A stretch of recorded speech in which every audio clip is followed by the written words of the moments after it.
So my sister-in-law, my brother's wife, makes furniture as a hobby and is really good at it. About a year ago, my brother randomly asked if my wife and I needed anything. He was beating around the bush, and I blurted the first thing that came to mind and said a new entryway dresser would be nice. I didn't think anything would come out of it, but a couple of months ago for our 5th anniversary, they surprised us with our own custom-built dresser. I'm not a crafty person at all, but I could tell that a lot of effort and time was put into this piece. She combined 2 types of wood. The joints and edges were flush and smooth. There was a lot of thought put into the design, with little additional details and whatnot. It had a nice oil finish and soft closing drawers. All of this to say that the piece was extremely well made, with good craftsmanship, and my wife and I absolutely loved it. We often joked about how it's probably the most expensive furniture we have and will ever own, since we mostly have second-hand furniture, and we can only afford to buy on the low end. Anyway, last weekend I was away for work, and my wife sold the dresser online without my knowledge. When I got home, I didn't notice at first, but then I saw she bought a bunch of new clothes. I asked her where she got the extra money from, and she casually said she sold the dresser. I thought she was kidding. I went and checked, and the old dresser we put in the basement was back in its original place. I asked her to elaborate, and she said that as a joke and out of curiosity, she put it online for $500, but someone offered $1,800 in cash and they would come pick it up immediately. She accepted. When everything sank in, I told her she shouldn't have done that she was being unreasonable, since it's also my dresser and she didn't even get my permission. She brushed me off and said I was overreacting. She even said we can just buy another dresser with the leftover money, but that would not happen since we already have our old one back. She even had the gall to say we could just ask my sister-in-law to make another dresser since she's only practicing her skills anyway. I swear my wife isn't usually like this and that she's being blinded by the money. It's been tense for the past few days, and we've barely talked. At first, I tried to find a way to get the dresser back and maybe somehow negotiate, but when I asked my wife for the person's details, she said it's already been deleted and that the online profile has also been removed. She's been insulting the dresser when she never did before, saying things like it's not even well made, that it's ugly, heavy, and that it's useless anyway. Whenever I try to talk some sense into her, that not everything is about the money, and that I don't want our relationship with my brother and sister-in-law to turn sour because of her actions, she simply says we can hide it and they wouldn't even know. I don't know what's up with my wife, and I don't stand by what she did. I think it's unlikely for us to get the dresser back. We don't even have extra money to pay for it since she already spent almost half of it. I've been putting off telling my brother what happened. I don't know how to approach the situation, but I can't cover for my wife in good conscience. I don't want my sister-in-law to be hurt, but my wife won't budge in any direction. Do I confess to my brother first, then let him tell her? Or do I tell her on my own? Now, for a few comments before the update. Comment 1. I am a woodworker. It would upset me. The person who offered that amount knew the value and seized the deal. The person that did not cherish my work would be cut off forever. Your future gifts will be a box of oranges from Harry and David. She has damaged the relationship with this kind person who made this. A similar situation led to my divorce. Trade heirlooms made by my grandfather for the dresser, and the story is the same. Comment 2. Wow, I'm sorry you have such a selfish, self-centered wife. I can guarantee your sister-in-law is going to notice it's missing the second she walks into your house. How many hours went into building that dresser? Not to mention the associated costs, materials, etc. Honestly, it's the best option. Just make sure it's only your money-hungry wife that ends up under the bus. No point in ruining your own relationship with your brother and sister-in-law. Now for the update. The day after I found out the dresser was sold, I was still shocked. I had to talk to my wife about what she did. I just wanted to know why she did it. I mean, who sells a custom dresser made by their family member? But when I asked her, she acted like it was no big deal. She said it was just a piece of wood and that we could always get another one made. Like, seriously? What about the relationship with your sister-in-law? It just meant nothing to her. I was mad, but I didn't want to make a scene, so I just let it go for the moment. I figured I had to tell my brother what happened, so I started typing a message to him, letting him know about the sale. But then I hesitated. I just couldn't bring myself to hit send. I didn't know if I could hurt my sister-in-law like that, so I didn't do it. Then, a couple of days later, my brother called to invite us for a family dinner at their house the following weekend. He was so excited, and honestly, I didn't know how to act. My wife was all smiles, acting like everything was cool. She even suggested we buy a cheap replacement dresser from a local store before the dinner. I couldn't believe it. Like, let's just pretend nothing happened. I didn't agree with that at all. I told her that we couldn't just replace the dresser like that, but she just rolled her eyes at me. I didn't want to get into it again, so I just kept quiet. So the day of the dinner came, and I was honestly dreading it. We got to their house, and my brother immediately mentioned how much they enjoyed making the dresser and how proud they were of it. I felt so sick to my stomach at that moment. My wife, on the other hand, was all chipper. She even laughed and said how they flipped it for a quick profit, trying to brush it off as a joke. I could see my brother's face change. The room went silent, like everything just stopped. He looked so hurt and asked why we would sell something so special. I tried to avoid eye contact with him, but he was looking right at me, waiting for my answer. Finally, I spoke up. I explained how I didn't agree with the sale and felt completely blindsided. I told him that my wife did it without consulting me. My sister-in-law was visibly upset. She excused herself from the table, saying she needed air. My brother followed her outside, looking really worried. Meanwhile, my wife seemed so unfazed. She just went back to eating like nothing happened. After some time, my brother returned looking frustrated. He said they needed to talk later, but my wife brushed it off, saying it wasn't a big deal and that we could all laugh about it eventually. I was so angry, but didn't want to make a scene at their house, so I just kept quiet. A few days later, my sister-in-law texted me, expressing her hurt over the situation. She said she felt disrespected and didn't understand why we would sell something so meaningful. Her text made me realize how much she actually cared about the dresser, and I felt even worse. I wanted to reach out and apologize, but I didn't know what to say. Then, on the weekend before the upcoming holiday, my brother called again. He said they were hosting a family gathering for the holiday. My wife insisted we go, but I felt really uneasy about facing them. I just didn't know how to act around them now. At the holiday gathering, the atmosphere was so awkward. My brother was avoiding me the whole time. My wife, on the other hand, was acting all normal, like nothing happened. She even made a comment about needing money for another shopping spree, and that made me so uneasy. I just wanted to disappear. Later on, my brother finally approached me and said we needed to clear the air. He told me that my sister-in-law was deeply hurt and had questioned our integrity as a family. I felt so ashamed when he said that. While we were talking, my sister-in-law walked in during the conversation and heard part of it. She just lost it and started yelling at me. My brother was trying to calm her down, but she wouldn't listen. She said she couldn't believe that I was okay with what my wife did. They ended up leaving the gathering early, and I was just left there feeling so isolated.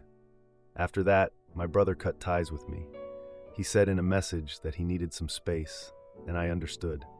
Now, my wife just keeps pushing for more sales. It's like all she cares about is the money. We've been getting into arguments about our priorities. I just don't know what to do anymore. Edit. I want to clarify a few things that have been asked about.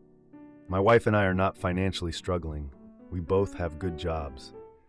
The dresser was indeed very special to my brother and sister-in-law, which I didn't realize until later. I haven't spoken to my wife about divorce yet. I want to resolve this first. Am I the idiot for exposing my ex's toxic behavior to his new girlfriend and watching his world crumble? We have been together for 1 year, but have only spent 1 or 2 nights together continuously because we have busy schedules. My boyfriend wants me to move in with him as soon as possible, and I told him I would in a few months, but we went on a trip and I saw a different side to him that I hate. My boyfriend has this hurtful habit of making offensive jokes. specifically about appearance. I feel bad saying this, but my boyfriend is in no position to make comments about appearances. He's pretty overweight, but I don't care and have never mentioned it. He started making jokes about my arms being massive and like Popeye when I was getting ready for dinner. I got upset and started to cry. I felt so insecure. I'm very fit and muscular, and I'm always worried I look masculine, so it's a hurtful spot for me. When I started to cry, he walked out of the hotel and slammed the door behind him and said, "When you're ready, I'll be downstairs." We had a conversation where he told me he's pissed off that I'm upset, that I can't take a joke, and he's sick of having to watch everything he says around me. In the end, he promised me he wouldn't comment negatively on my appearance anymore. 2 hours later, we were looking at photos and he said, "Wow, your makeup was actually messed up today." I was really bothered by his behavior on the flight back home. It was only a 5-hour flight, but he was ordering so much food, leaving a mess everywhere. He left his AirPods in his suitcase in the overhead locker and expected me to get up and make a hassle to get them out for him. He wasn't even 100% sure they were in there. When I said I don't really feel like waking up the guy next to me to scramble looking for his AirPods, he rolled his eyes and turned his back to me. Here's the real kicker. The flight attendant was giving clear instructions to please buckle seatbelts and turn phones on airplane mode. But my boyfriend was blatantly ignoring her and trying to upload selfies on Instagram. I asked him if he could please listen to her, and he completely flipped and said, "Why do you have to annoy me all the time? You're not my mother. I'll do whatever I please. Don't tell me what to do."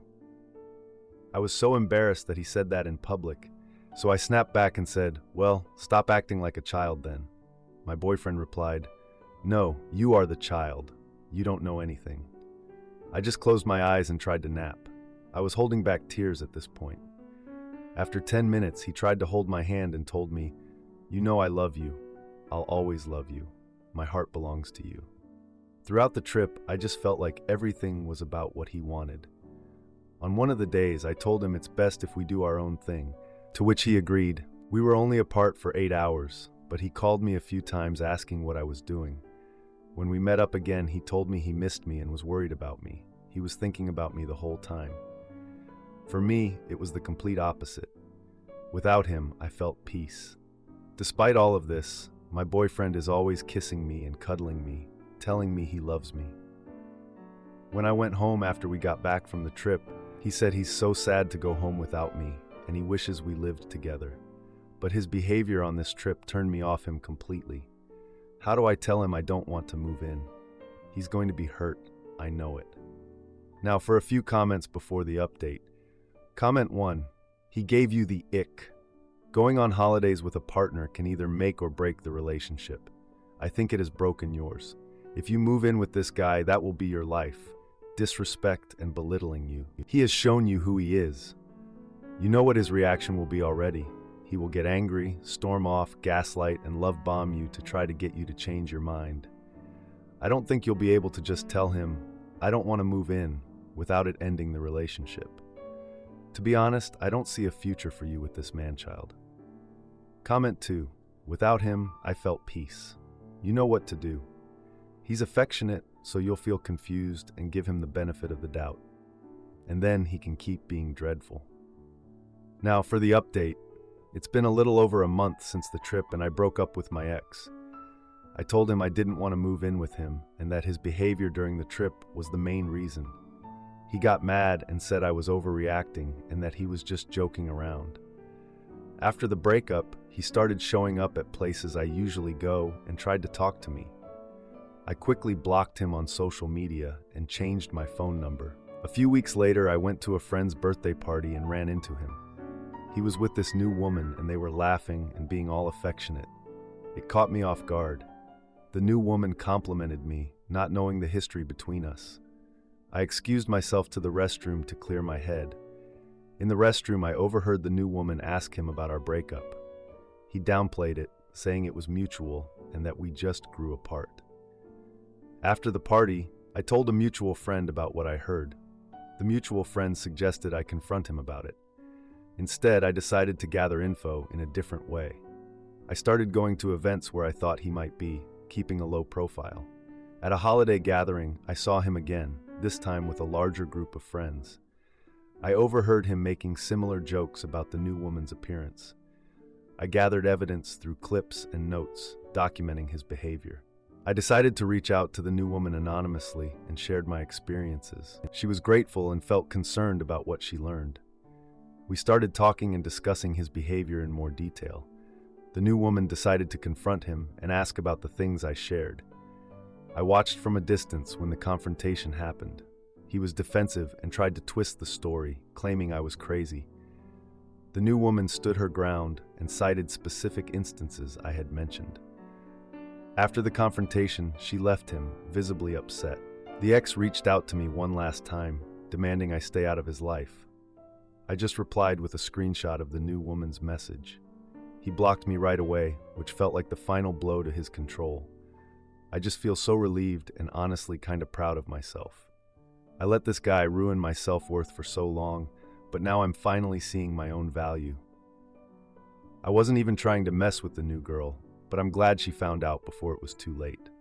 I just want to move on and not look back. I appreciate everyone who talked to me about this. Your support really helped. Take care, everyone. Edit. The ex's new girlfriend and I are still in touch. He hasn't changed, and she appreciates my support. I'm focusing on myself and healing. Am I the idiot for demanding a 70-30 custody split after my husband's anger issues brought CPS to our door? So, I am a 40-year-old female, and my husband have been together for about 10 years, married for 5 of them. We have one child, a 3-year-old male. My husband has always had a short fuse, is argumentative, and has challenges managing his anger. It's taken me a long time to convince him to go into therapy. He agreed about a year ago to go. It became clear recently that he wasn't being open and honest with his therapist, and I have continually pushed him to be open so he can address his issues. For reference, he has never hit or hurt me or our son.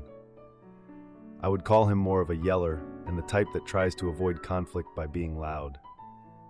This isn't a good dynamic for the home, so I've been on him about talking to someone to help with managing this. In rare instances, he has thrown something, never at me or our son. One of these instances was recent, and I told him to be honest with his therapist to help him understand why this is his reaction and to work with him on healthier responses. He had his session this week and asked to increase his sessions. I was relieved that he was honest and knew enough to seek more than the monthly sessions he had. However, today, Child Protective Services left a card on my door and wants to talk to me regarding concerning behavior with Dad. Clearly, I know who made the report, and so does my husband. I've arranged to meet with them already. But the problem I'm also facing is that my husband, who has been so distrustful of the system and very impacted by the stigma of it, now distrusts it even more. I'm also a bit angry because this specific incident wasn't even anything that would be reported. He threw my son's Play-Doh in the yard after my son played with it on the deck and was refusing to clean it up. I'm also a doctor of philosophy clinician, so I'm very familiar with the system and very protective of my and my son's safety and well-being. While my husband's temper is a current challenge, he has been committing to taking steps to work on it. I love him very much, and I love our family. As long as he's committing to working on it and changing, I've agreed to be here for support. I've made it clear to him that I will leave if things don't change, because his temper and unpredictability are not healthy for our home. However, he's told me he's going to stop going to therapy because this is what happens when he's being honest in session. Any advice on how to keep him engaged? I'm feeling a whole host of emotions. Mostly sadness that someone seeking help gets reported for an anger outburst, reinforcing his distrust in the system and convincing him to not be honest in his self-work. Also, that the therapist who has told him many times that they are a mandated reporter did not feel the need to tell him he disclosed something they felt obligated to report. I know this is not required, but I've always operated on that ethical principle with those I've treated. I feel like without his commitment to getting help working on this, our marriage will fail. Now for a few comments before the update. Comment 1. You're blaming the therapist for reporting your husband's behavior rather than your husband for actually having the behavior to begin with. He's very clearly using this as an excuse to get out of therapy. Nothing is going to change, and you both get to blame the therapist instead of him. Good luck. Comment 2. Hi, original poster. My father stopped going to therapy because the therapist made him feel bad about himself and hurt his feelings. I've been no contact with him for 2 decades, and he's never met my children. He's not committed to doing the work if he gives up the moment the work gets uncomfortable. Now for the update, I'm still trying to wrap my head around the CPS card left on our door a week ago. My husband started going to therapy more often, but things have been pretty tense between us. On a Saturday, I threw a small birthday party for our son. I invited my parents, my sister, and my brother with his wife. During the party, my husband got a little too into playing with the kids and accidentally knocked over a cupcake tower, making a mess. Instead of laughing it off, he flipped out and yelled at our son for being too close. I quickly told him to chill, and it was an accident.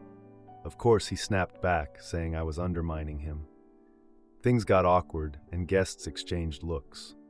My mom tried to lighten the mood by suggesting a game for the kids, but my husband sulked in the corner, refusing to join in. After the party, my parents asked what was up with him, so I explained the CPS stuff and the anger issues. My sister suggested they could support him, but I wasn't hopeful. I went back inside to find my husband quietly cleaning the mess he made, still upset about the whole cupcake thing. During the next week, we went to a family dinner at my sister's house. He was quiet the whole time, avoiding any conversation. After dinner, he suddenly accused me of not defending him during the birthday party. Things got tense again as guests looked on, unsure what to do. I pointed out that he was the one who overreacted. He stormed out, leaving me feeling embarrassed in front of family. The next day, he didn't come home after work. I texted him, asking where he was, but no reply. He finally came back late, saying he was just out for a drive to clear his head.